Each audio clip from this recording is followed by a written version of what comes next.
Bienvenue dans cette quatrième et dernière leçon où nous allons parler des périphériques de sortie typiques et des circuits fréquemment utilisés en industrie.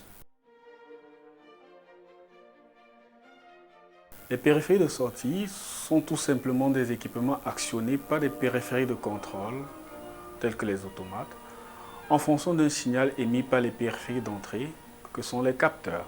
Il existe de nombreux types de périphériques de sortie. Et selon le type de signal de sortie, on peut avoir des périphériques pour attirer l'attention des opérateurs ou afficher l'état de fonctionnement d'une machine, tels que les indicateurs ou les voyants. Des périphériques pour déplacer, faire pivoter ou positionner le produit cible à des vitesses supérieures et avec davantage de précision, tels que des servomoteurs et les variateurs de vitesse. Des périphériques pour modifier le volume de la chaleur du système, tels que des chauffages et des inverseurs. Certains composants de contrôle incluent d'autres périphériques systèmes qui répondent à des applications spécifiques.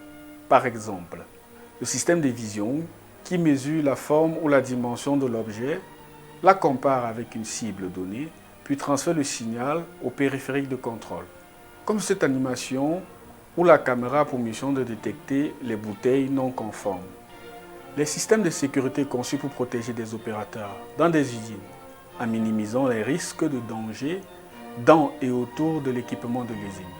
Ces dispositifs sécuritaires sont souvent utilisés où sont installés des robots, car si un ouvrier entre par des voies inappropriées, une alarme est directement déclenchée. C'est pour ces raisons que pour y accéder, il faudrait une clé d'accès spéciale. Les systèmes d'identification automatique enregistrent les informations d'identification des produits, ce qui leur fournit un haut niveau de traçabilité. Nous constatons sur cette image qu'en fonction du code barre inscrit sur un paquet, le produit prend une voie bien déterminée sur le tapis convoyeur.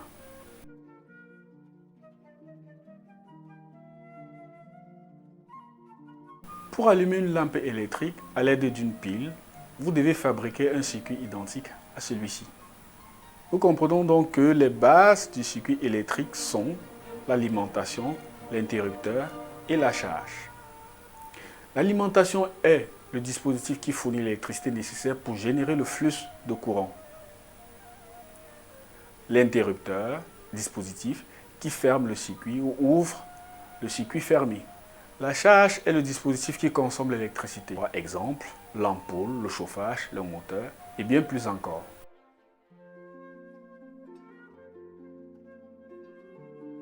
Donc, quand on parle des circuits complexes, ce ne sont que, en réalité, la combinaison des circuits simples. Les circuits complexes fréquemment utilisés sont les circuits AND, OR et le circuit NOT. Le circuit AND est un circuit qui active la sortie uniquement lorsque toutes les entrées sont activées. Donc, nous sommes obligés d'appuyer sur les deux boutons pour que la lampe s'allume.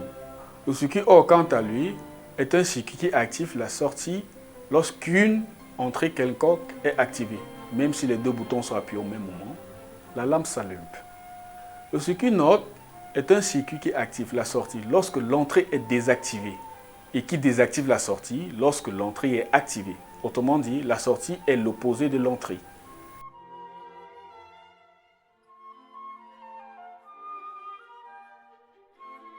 Un circuit d'auto-maintien est lui aussi un circuit électrique de base qui a pour mission principale d'activer une charge lorsque l'interrupteur est activé, à la seule différence qu'il possède une capacité de mémorisation, c'est-à-dire qu'il peut maintenir la sortie activée même lorsque l'entrée de démarrage est désactivée, raison pour laquelle elle est équipée d'une fonction de réinitialisation d'entrée manifestée par un interrupteur pour désactiver la sortie.